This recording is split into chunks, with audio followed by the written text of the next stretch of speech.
Good morning everyone.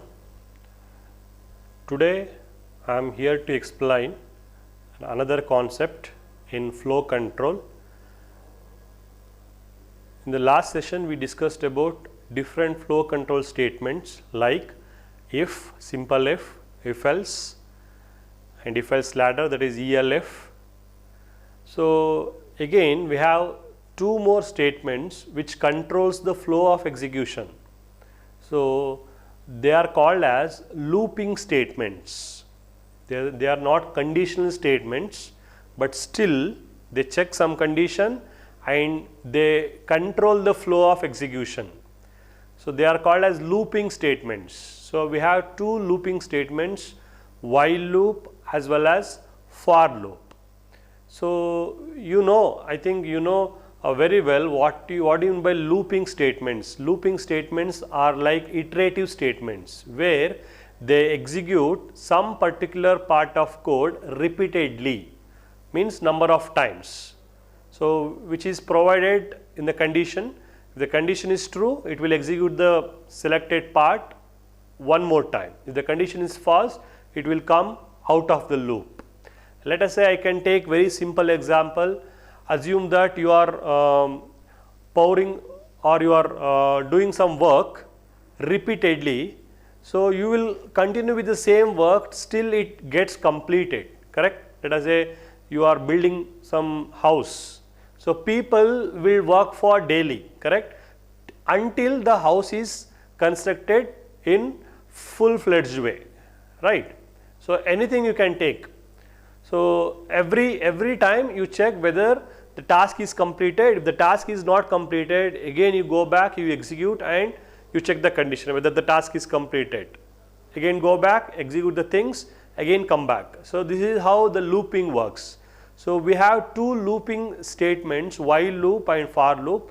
They are almost similar to other programming languages. Let us discuss while loop. We have two looping statements, while loop as well as for loop. So this is the general syntax or general structure for while loop as well as for loop. So in the Python we don't have do while loop, that is post test loop. It is not available. We have only pre test loop, that is while loop. Okay, here you will start the loop, start the execution. You check the condition whether condition is true or false. If the condition is true, you go for execution, you execute something and again you come back to loop. Again you come back to condition. Again you check the condition, if it is true, execute, otherwise execute. Again come back to loop. Again check the condition, if the condition is false, end the loop. Correct? Yes or no? Let us say I can take simple example. I wanted to print numbers 1, 2, 3, 4, 5. I have to print numbers 1, 2, 3, 4, 5. In such case, you will start the condition. You will check some condition whether you have printed number 1. I can take count.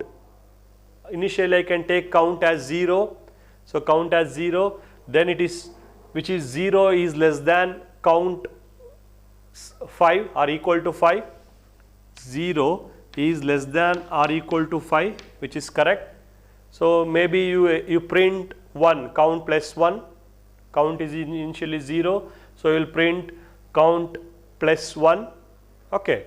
Then again you go back, again you check the condition, increment the count, count becomes 1, whether 1 is less than 5, yes, then you print the count value, correct, and keep on printing the values. So that is how the loop works. So I can write the same flow chart here. Let us say initially consider count is equal to 0. Here I will write a condition saying that count is less than or equal to 5. Count is less than or equal to 5. Then you will write count is equal to count plus 1 and print the count value. Okay, print the count value. Now let us start count is equal to 0, whether 0 is less than 5, which is true, it will come to execution part. 0, that is count is equal to count plus 1, means count becomes 1, and print count, you will print the count. Now the count value is 1. So again come back to condition, whether 1 is less than 5, true. So count is equal to 1 plus 1, that is 2, and print the count, you will print 2, and again you go back, whether 2 is less than 5, true. 2 plus 1, 3, print 3, value 3, you will print 3, again go back, whether 3 is less than 5, true. So 3 plus 1, 4, you will print the 4 value, then come back, whether 4 is less than 5, true. So 4 is less than 5, 4 plus 1, which is 5, so print the value 5, correct. Again whether 5 is less than 5, yes, so here you need to stop, you need to have the condition as just less than, not equal to, correct. So when 5 is less than 5, no, it is false, 5 is not less than 5, so then end the process. So why? Because I have removed equals. When you put equals, it will also print value 6, because 5 is less than or equal to 5, and 5 plus 1 is equal to 6, then it will print 6 also. So that is not required, correct. So count is less than 5, so 5 is not equal to 5, then it will come back and it will say false, and it will go to end of the loop. So this is how the looping works. Okay, let us consider an example of while loop. The Python program, how do we write while loop in Python?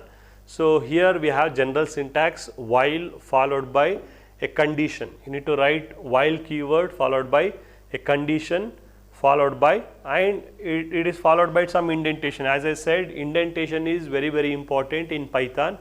A small space, a small single space will fetch you an error.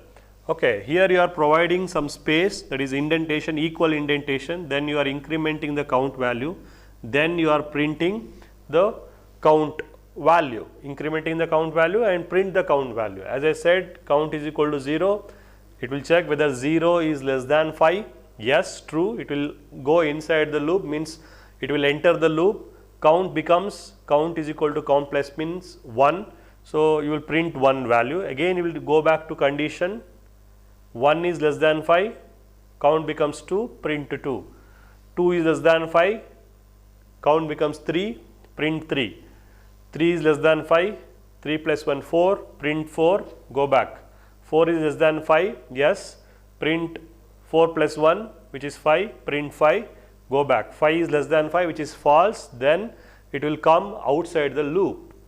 Okay. So this is how the looping works. This is how the looping works.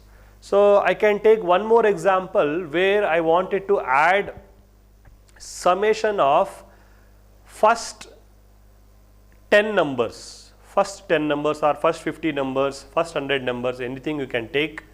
So using while loop you can do that. So initially let us change this as sum. Initially sum value will be 0, and so you wanted to add numbers from 1 to 10, right. So initially I will take a counter, let us say counter is equal to 1, and I will write whether count is less than or equal to, let us say I will take very simple example 5. I wanted to add first 5 numbers. I wanted to add 1 plus 2 plus 3 plus 4 plus 5 using while loop. So I am taking count is equal to 1, sum is equal to 0, while count is less than or equal to 5. So then what you should do? So sum is equal to sum plus count. You are adding count value with sum value. Next you need to have increment or decrement statement in while loop. Means each time the loop should get incremented or it should get decremented. For that I am writing count is equal to count plus 1. Count is equal to count plus 1. So finally I have to print the summation, some value. So once the loop ends, I need to get what is the sum value which is calculated by while loop. So I will write, for that I will write print of sum. Print of sum. Now let us analyze how this program works. So initially count is 1, sum is 0, then I am checking count value whether 1 is less than 5, less than or equal to 5, which is true. So then what I will do sum is equal to sum plus count, means 0 plus 1. In the first iteration it is 0 plus 1 is equal to 1, which is sum. Count value was initially 1, after the first iteration count becomes 2. Count becomes 2. Then again it will go back to loop, whether 2 is less than 5, yes, 2 is less than 5, it will come to loop.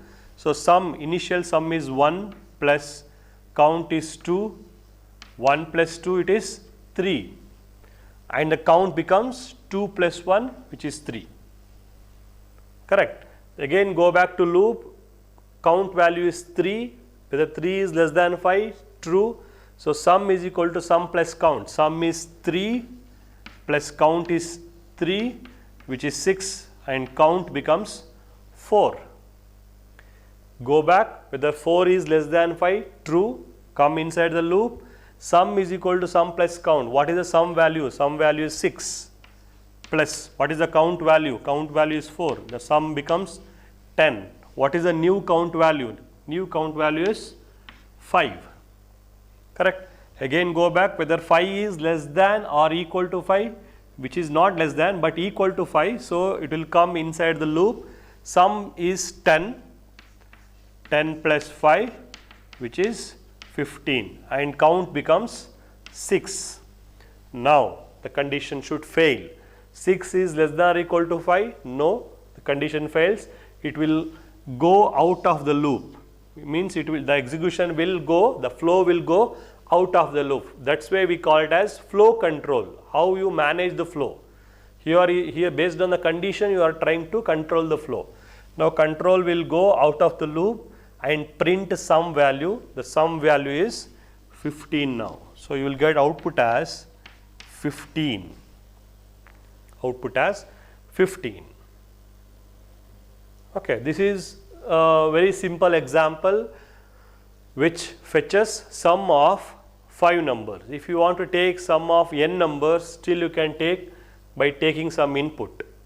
Let us say you can ask user to enter some n value, then you provide n value over here. Let us say I want to add first 20 numbers, first 50 numbers. So then you can take. Okay. So this is an example for while loop. So let us take one more example. Let us say you have to enter, it's a problem. Let us say your program should ask for the name. If the name matches, it should say hi. Otherwise it keep on asking your name. So that is the problem statement I am giving. What is the problem statement? You should write a program such a way that your program should ask a question. Let us say enter your name. If you enter your correct name, it should say good morning, hi good morning, with your name, hi good morning Anand. If you enter wrong name, it should keep on asking your name repeatedly using a loop. Correct. Let us write that program.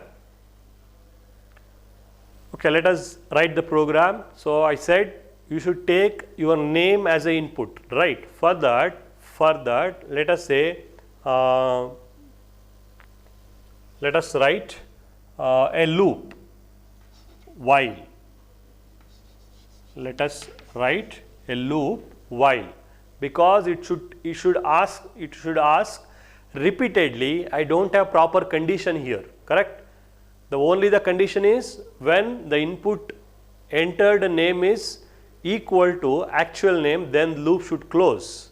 For that, what I am doing, I am taking a boolean value true, means this loop will run any number of times, means infinite times. It's keep on running infinite times till I externally close the program, till I close the program. Okay, while of true. So you will enter the loop. Let us say you need to provide some indentation and you should have a colon also. So let us write, let us take a variable name is equal to input. You have input function, input. Enter your name. I am asking user to enter his name. Before that, I should have stored username. What is the username to be matched? For that, I am taking username is equal to Anand. And just remember, when you compare characters, you should compare character by character. If the single character doesn't match, then it is a false.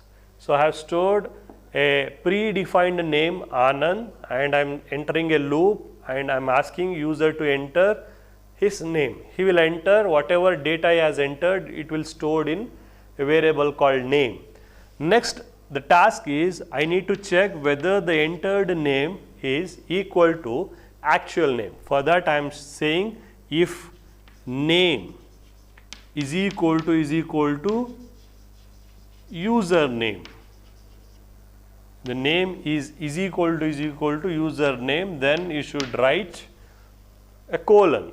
Then you should say if the name is equal, then you should say, as I said, you should print a message saying that hi, good morning Anand.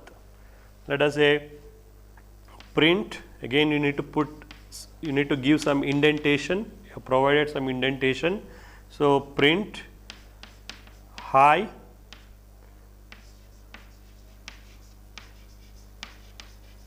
good morning, hi good morning, followed by, so I will write plus username.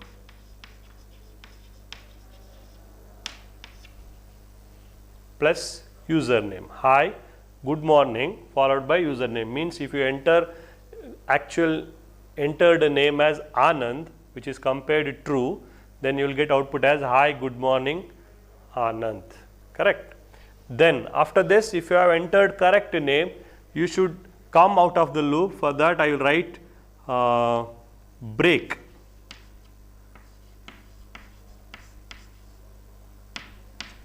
So in the later part we will discuss what is break. Break is a statement, it's a statement or it's a keyword used to close the loop, close the iteration. Let us say you have the loop is keep on going. If you put some break or if it reaches break statement, it will close here itself. So it will not go further, it will not go back to next iteration, it will close the iteration and it will come out of the loop, break. Else, for example, if you are not entered correct name, so what it will do, it will go back and again it will ask enter your name, yes or no. So I have taken a very simple example, if statement, only one if statement, no else part. If you want, you can write else part also, else you have entered a wrong name, then it will go back to loop statement. So I can write else also, else colon print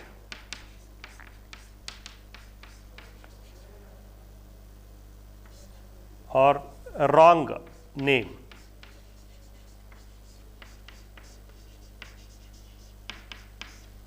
Enter wrong name.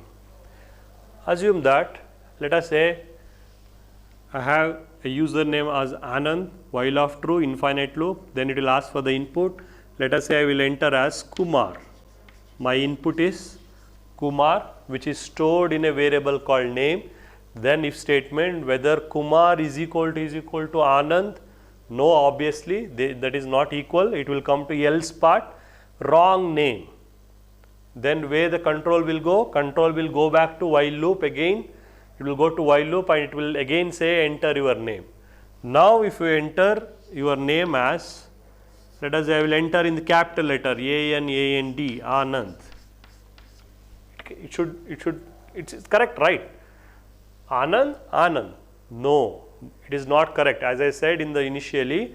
So when you compare two strings, the string matching will happen, character by character matching will happen.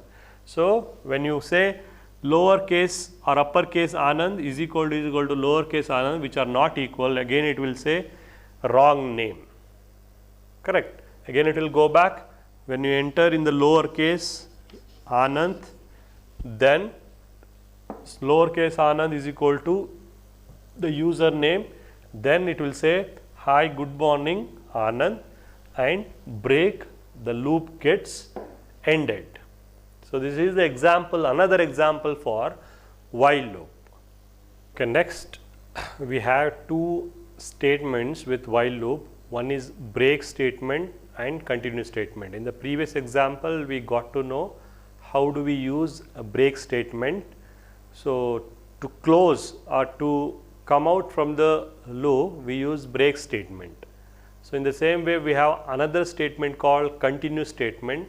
Continue statement is used to skip current iteration, means it will execute one iteration by one iteration. If some condition is true, it will skip that particular iteration and it will go to next iteration. It will not execute the loop, it will go to a next iteration. For that we use continue statement. So for break statement it will come out of the loop, it will not execute any other iterations. Let us say you have 10 iterations. If you have break statement which true for fourth iteration, it will execute condition or iteration number 1, 2, 3 and it will not execute other 7 iterations, right. In the continue statement, if you have continue statement in the fourth iteration, it will not execute fourth iteration, but it will execute 1, 2, 3, 5, 6, 7, 8, 9, 10. Only fourth iteration is skipped, correct? That is called as continue statement. The example for break I have already given to come out of the loop. Let us say I want to print or I want to print only even numbers. So then using continue statement, I can write a code. Let us say I want to print even numbers from 1 to 10. So let us take count is equal to 1 while count is less than or equal to 10. I will write, if the count is less than or equal to 10, I will enter the loop. Then I need to check let us say if C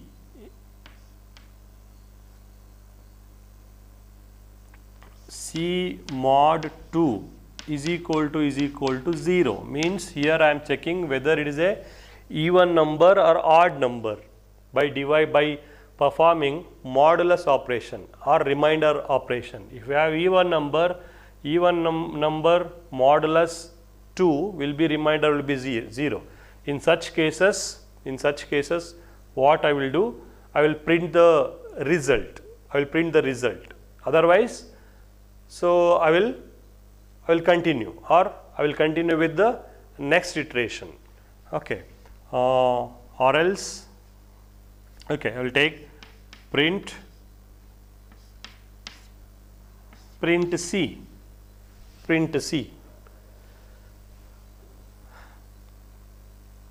So if I don't write also, if I don't write continue statement also, still it will go to loop. Let us say I have 1 is less than 10, true.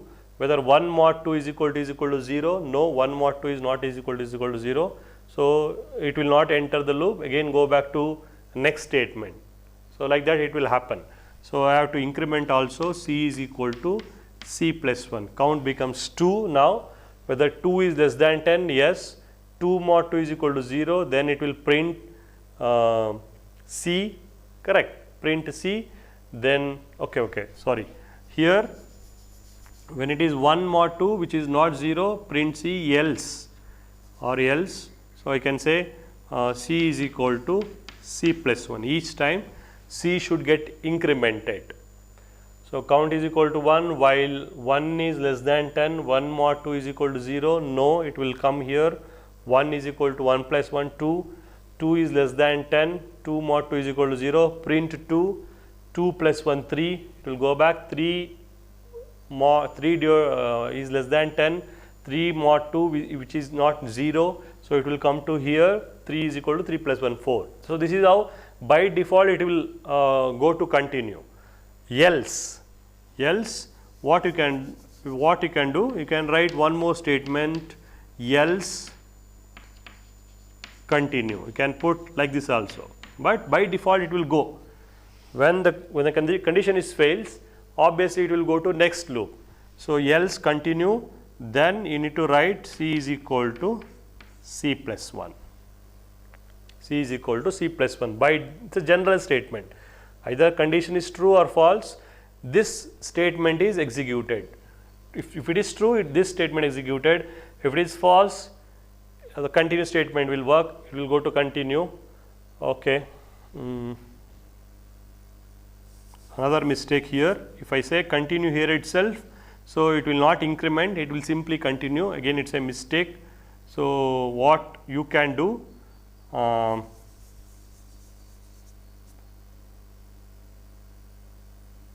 in the both the side you can write C is equal to C plus 1, C is equal to C plus 1 and continue. This is the another way. Still you can do like this, C is equal to 1 while C is less than 10, if C so and so, print and increment the value. So, it will go back to while loop, correct. Else increment the C, if it is 1 increment the C into 2, then continue. So, that is how it works, continue statement. Else I can rewrite this program if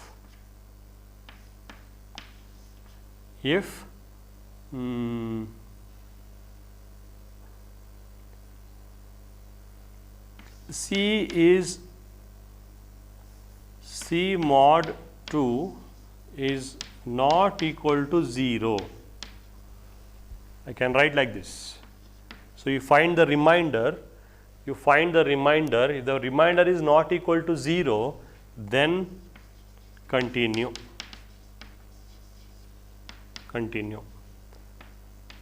Else print C, and finally C is equal to, again still here it is a mistake. So, correct, we need to put C is equal to C plus 1, C is equal to C plus 1, correct, next iteration.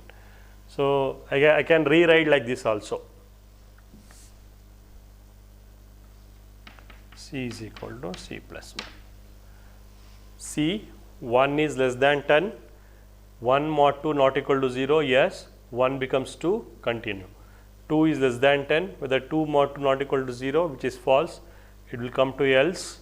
So, print 2 and C becomes 3. So, this is the usage of continue statement. Okay, next we have another flow control statements called for.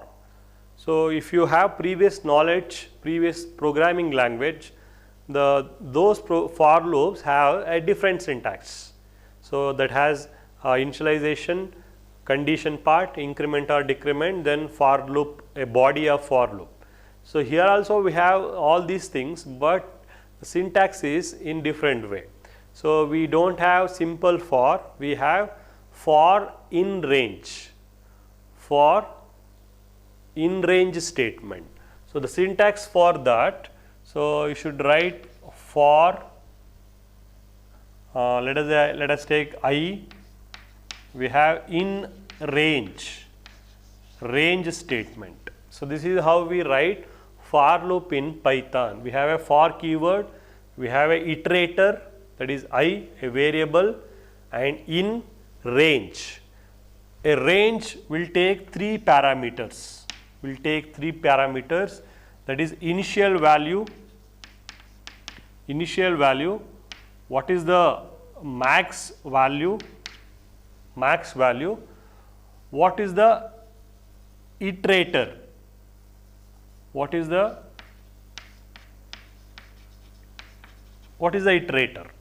means, and followed by the colon. Let us say I want to print 1 to 10 numbers. So how I can write? For I in range, what is the initial number to be printed? Initial iteration, it is a 1. First iteration means your loop will start with value 1. I value will start with 1. What is the maximum number you wanted to print? I said 1 to 10, right? So maximum value will be 10. Correct. But here it is not like that. So when you want to print number from 1 to 10, so what you should do? You should write one number greater than the max value. That is like I is less than or equal to 11. How it works? This is how it works. When you write a 10, I is less than or equal to 10. It becomes like this. I is equal to less than or equal to 10. That is a looping condition statement. I is less than 10. Then you will get output as from 1 to 9. Which it will not include value 10. So for that we need to have one more maximum value. If you want to print from 1 to 50, then you should consider 1 to 1 to 51. Then what is the iterator? Iterator means what is the gap between each iteration. Let us say I have gap that is count as 1, means I will have 1, 2, 3, 4, 5, 6, 7, 8, 9, 10. This is the initial value. This is the max value will be 11. You have one more value, max 11. Iteration, what is the gap between each iteration? That is 1. So by default this will be 1, and also by default the initial value also be 1. It will always start with 1. So 1, even though if you don't provide any values, these are optional values. The same thing I can write like this: for I in range, 11. Still you can write like this. If you write for I in range 11, this is the maximum value, not initial value. By default initial value will be 1. By default the iterator value will be 1. Let us say I want to have a iterator of 2, then what will be the output? If you consider iterator as 2, what is the output? So obviously you will have output as initially with 1. Iterator is 2 means 2 gets added, 3 plus 2, 5, 7, 9, and 11 is not included because 11 till 11 it will not execute, -1 till -1 it will execute, so 10 is not included. So 9, 10, 11 should get printed, but here I have written 11 is the maximum, 11 is not included. Let us say if you make this as 4, then by default 1 gets printed, 1, 2, 3, next value will be 1 plus 4, which is 5. 4 gets added as a iterator, 1 plus 4, 5, 5 plus 4, 9 get added, 4 plus 9 which is 13, which is not included in the boundary, so which is rejected. So you will get output as 1, 5, 9.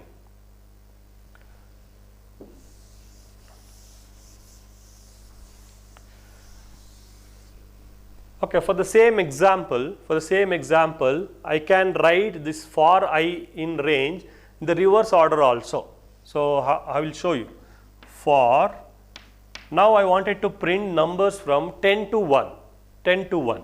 For I in range, as I said, by default the values will start with 1, but now I want the value should be started with 10. So for that I am writing value as 10. What is the maximum value? I wanted to print from 10 to 1. So can I write 1 as the maximum value? No again. So I said maximum value, maximum boundary value is not included in the for loop. So you should write 0. You should write 0. 10 to 0 means next number will be 1. 10 to 1 will be printed. Then what is the iterator? Just observe what is the iterator. 10, 9, 8, 7, 6, 5. So what is the iterator? Iterator is -1. Each time it is decrementing. I write iterator as -1. Then you write with some indentation print I. Now you will get output as 10. Initially 10 will be printed. Iterator is -1, 9, 8. So till 1 you will get. So 0 is not included. So this is how the for loop works. For I in range 10 to 0 -1. As I said, by default these two values set to 1. If you don't put any values, by default it will take, or minimum it will take 1 argument, or it can take 2 arguments, or it can take maximum 3 arguments. If you don't write last argument, by default it will be treated as 1. So this is the explanation for loop. Okay, next we have next concept, import. So if you have studied Java, or if you have studied C, C++, we import some libraries. Let us say if you want to perform some mathematical operation, you import some mathematical like library called math.h. For the string operation you import string.h. In the Java also you have libraries using import keyword, you import. So in the Python also, so there are some built-in libraries, let us say built-in functions, correct. So to access those functions we no need to import anything. By default I can access, let us say, print function, input function, length function, max function. So they are by default they are in the interpreter. No need to write a special import function. But still there are Python has huge number of libraries. It has got huge number of libraries. Those libraries can be imported, or they can be included in your program using an import statement. Okay. For example, where do we use what kind of import libraries? Let us say if you want to work with networking, or if you want to work with NLP, natural language processing, if you want to work with voice to text or speech to text, or if you want to interact with OS operating system, you have a OS library. So we have different kinds of libraries. How those libraries can be imported? By using a statement called import followed by a library name. Let us say OS, import OS. Let us say import random. If you want to work with random numbers, then you have a library called random. You can import by using by writing the statement called syntax like this, import space random. You can import multiple libraries using using a comma separator. Let us say import OS comma random like this. So this is how we import the statements. Okay, let us write how do we generate random numbers. How do we generate random numbers using a random library. So first to generate random numbers, we have a random function which is written inside a random library. So for that we need to import random. So initially I am importing using keyword called import random. So let us write, I want to print some 10 random numbers. For that I am considering a for loop for I in range. for I in range 10 means I wanted to print 10 random numbers. Okay. Next, let us say I consider one variable called p. P is equal to random dot, it's a random library, random dot, so rand int. So rand int means generate integer random numbers. So we have a random library, inside that I have a rand int method which takes two parameters as range. What are the range? I want to print random numbers from 40 to 70. 40 to 70. Then I say print p. So this is the very small program. Import random. I want to print 10 random numbers. For that I am writing a loop which generates 10 random numbers for I in range 10. Each time I am generating a random number in the range from 40 to 70. It can generate any random number from 40 to 70. Let us say 43, 70, 70 or 65, 67, 59, like that. It will generate a random number which is assigned to p. Then finally I am printing a random value. So this is how we import a library. To work, if you want this code to be worked, then you need to import a random library using a import statement. Thank you.